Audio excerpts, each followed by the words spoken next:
Dan pada mimpi-mimpi lainnya dia bertemu dengan saya, lalu dia mengambil gambar saya begitu, dan dia adalah saudara saya.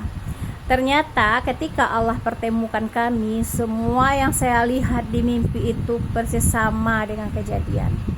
Dan ketika dia bertemu dengan saya, dia menangis karena yang diperlihatkan Allah itu benar-benar saya ini adalah saudarinya. Dan dia pernah berkata kepada saya, "Ruqayyah, kau adalah saudariku. Aku mengenalimu, kau saudariku. Kenapa Qasim tidak mengenalimu?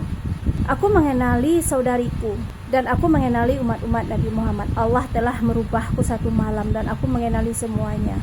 Kenapa Qasim tidak mengenali saudarinya? Aku adalah saudaramu, tidak lebih." Dia mengatakan begitu. Dan itulah orang yang saya katakan kepada Nida, akan datang seorang laki-laki, dia dengan ciri-ciri seperti ini, lalu orang itu langsung menghubungi saya dan mengirimkan fotonya dan kami kaget.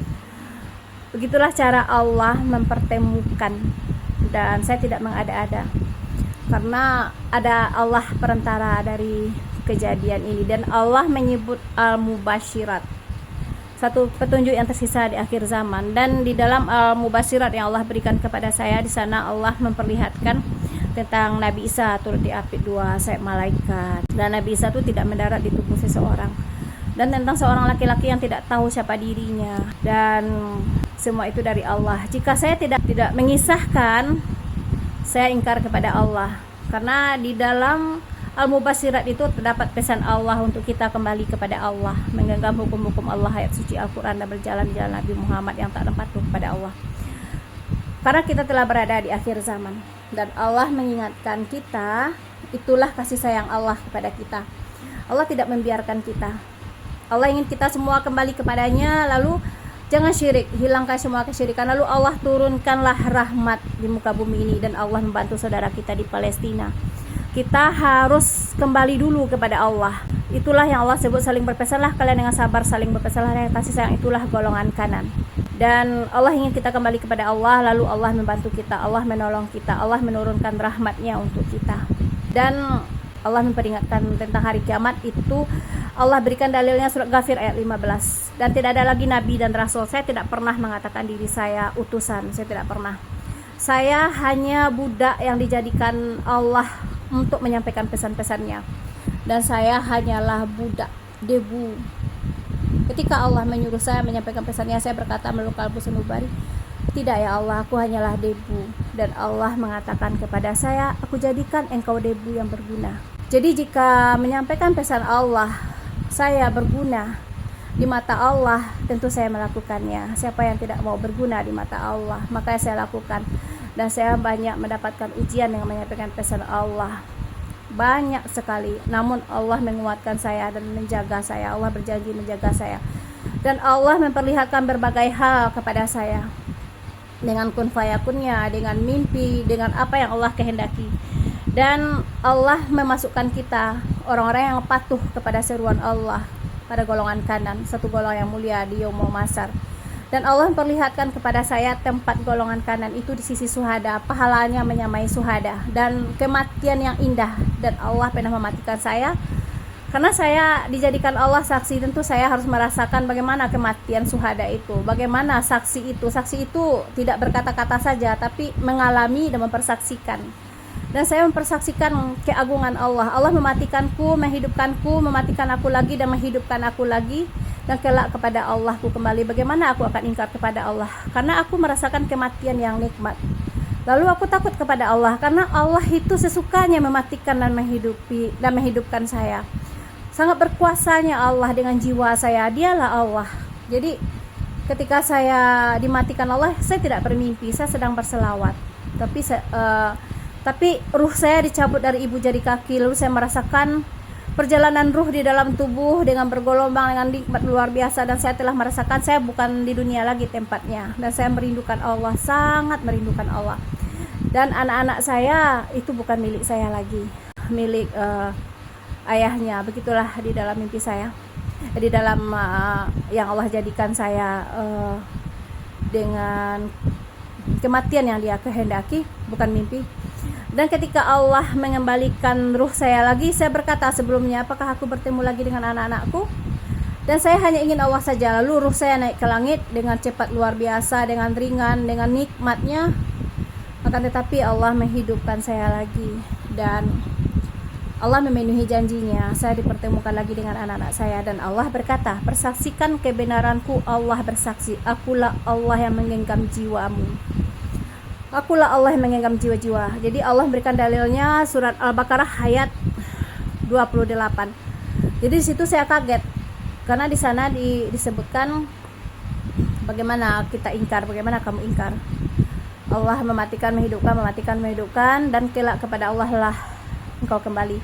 Jadi ada kematian di dunia, ada kehidupan lagi setelah kematian di dunia, tidak dikuburkan, dan kelak kepada Allah lah yang engkau kembali. Jadi saya merasakan ini untuk saya, karena saya merasakan, dan Allah mengatakan apa yang diperlakukan Allah kepada saya.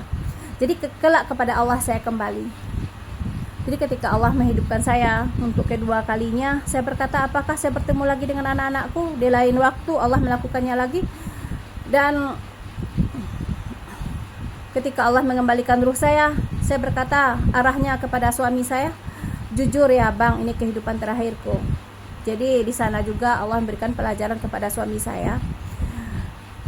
Jika Allah berkehendak kepada saya, hendaknya kita sama-sama mencintai Allah melebihi cinta kita kepada diri kita sendiri, kepada keluarga, orang tua, harta. Allah lah yang lebih kita cintai. Sebagaimana Allah menitipkan pesannya kepadaku, tentu aku harus menyampaikan. Jika tidak, aku ingkar kepada Allah. Aku akan dimatikan Allah dalam keadaan ingkar. Tentu kita lebih mencintai Allah melebihi cinta kita kepada diri kita sendiri. Dan itu semua untuk hamba-hamba Allah. Dan Allah memperlihatkan kepadaku, apabila suara Allah diperdengarkan ke bumi, hancurlah bumi. Makanya Allah menyambungkan suaranya kepada saksinya. Allah menyebut saksi, jadi tidak ada lagi nabi dan rasul. Allah menjadikan seorang perempuan saksi untuk tidak mengaku nabi. Begitu. Dan Allah di sini memiliki berbagai rahasia, hanya Allah lah yang tahu. Dan saya tidak tahu apakah kita ini masanya di masa Dajjal, di masa Imam Mahdi, di masa Isa bin Maryam. Saya tidak tahu, saya hanya dikabarkan oleh Allah dan saya sampaikan. Itu milik Allah. Allah lah yang menjadikan jadi jika kita ada pada masa itu. Namun saya telah bertemu dengan dua orang laki-laki yang ada di mimpi saya, dan laki-laki ketiga itu Isa bin Maryam. Dan Allah memperingatkan kita. Jadi apa salahnya kita beriman kepada Allah, beriman kepada hari akhir, lakukan kebajikan. Karena Allah memberikan dalilnya surat Taha ayat 15 ayat 16. Jika kita tidak beriman kepada hari akhir, atau kita mengikuti orang dengan nafsunya, kita akan binasa. Jadi beriman kepada Allah tidak akan mencelakai kita, tidak akan membuat kita dalam kesesatan. Karena iman kepada Allah, iman kepada hari akhir itu ada dalam rukun iman kita. Dan kita harus beriman kepada hari akhir, karena untuk kita menjaga diri kita, untuk tidak lalai. Sebagaimana kita mengingat kematian, hidup ini sementara. Dan Allah memberikan dalil, dan Allah memberikan, bukalah surah Az-Zumar ayat 30. Jadi wahai Nabi Muhammad, engkau akan mati dan kita semua akan mati. Jadi untuk apa kita sombong, angkuh dan mengatakan saya tidak ada ilmu. Saya tidak ada ilmu. Saya hanya menyampaikan pesan sebagaimana seseorang meminta disampaikan pesan, tentu harus disampaikan. Jika tidak, dia munafik, dia khianat, karena sudah diamanatkan. Dan jika tidak terjadi hal ini, tidak akan aku menyampaikan, tidak akan terfikir olehku untuk mengada-adakan. Dan Allah berkata di dalam Qalbu Sanubariku, Allah memberikan dalilnya surat Al-Qiyamah ayat 17 sampai ayat 19. Dan itulah yang aku alami. Dan apakah aku ingkar kepada Allah ketika Allah mematikan aku, lalu aku merasakan kematian itu nikmat sekali. Kematian itu bertemu dengan Allah. Walaupun aku banyak dosa, tetapi ketika Allah mematikan aku merindukan Allah. Jadi aku takut ingkar kepada Allah. Aku pernah berkata kepada saksi Nida, apalah arti sebuah nama ya Nida, kita iakan ajalah. Saya berkata kepada Nida seperti itu. Tetapi Allah Maha mengetahui. Allah marah murka kepada saya. Masya Allah, tabarakallah. Karena Allah menjadikan jadi itu sesuai dengan kehendaknya. Kun fayakunnya itu hanya sekejap mata saja. Jadi kalau Allah berkehendak, kita tidak akan mampu menghalang-halanginya. Memang tidak ada lagi wahyu tapi kepada Nabi. Tapi Allah berkehendak kepada yang dikehendakinya, memberikan wahyu-wahyu dan memperingatkan tentang hari kiamat. Jika tidak tentang hari kiamat, tidak akan kita diingatkan. Karena Allah berkata-kata di dalam kalbuku sejak kecilku. Kenapa tidak sejak kecilku saja Allah menjadikan aku saksi? Sampaikanlah. Mana tahu anak kecil itu didengar umpama. Kenapa tidak remaja?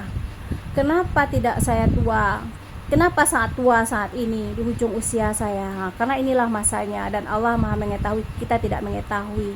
Begitu, insya Allah. Allahumma shalli ala Muhammad wa ala ali Muhammad.